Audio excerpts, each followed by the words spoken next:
नमस्ते, प्रणाम आप सभी को। रामनवमी के बहुत ही सुंदर, बहुत ही प्यारा आप सभी के बीच में देवी गीत लेके आए हैं। आप लोग उस गीत को बहुत सारा दुलार प्यार दीजिएगा। मिया के डाढ़ेला चल चवाए मैया, लाचा लचवाए मैया, मैया मांगे लगली सोना के हंसुलियाए मैया। हमारो जैसा सुर गौरी बाबा ए मैया, हमारो जैसा सुर गौरी बाबा ए मैया।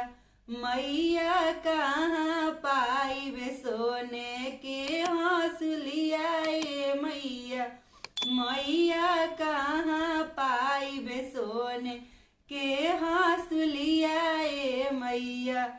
ससुर के बढ़ा दो धन दौलतिया ए मैया, मैया तबे दे हमें सोने के हंसुलिया ए मैया, मैया तबे दे हमें सोने के हंसुलिया ए मैया।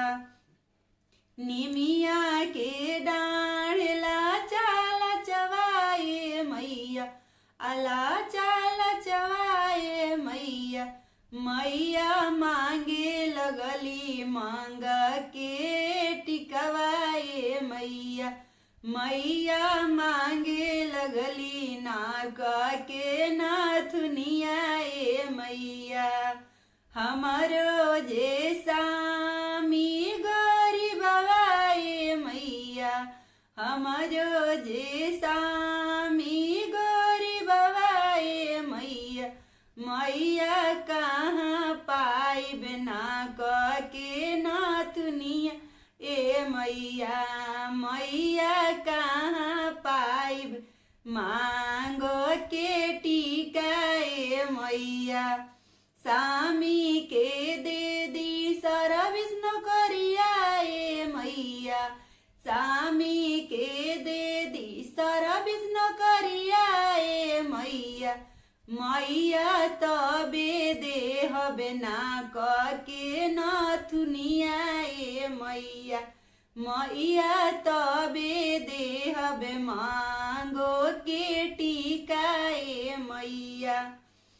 ओढ़ौल के डाढ़ेला चाला चवाए मैया, हाला चाला चवाए मैया। मैया मांगे लगली पावा के पैजनिया ए मैया, मैया मांगे लगली डाँड़ा के कमर धनिया ए मैया।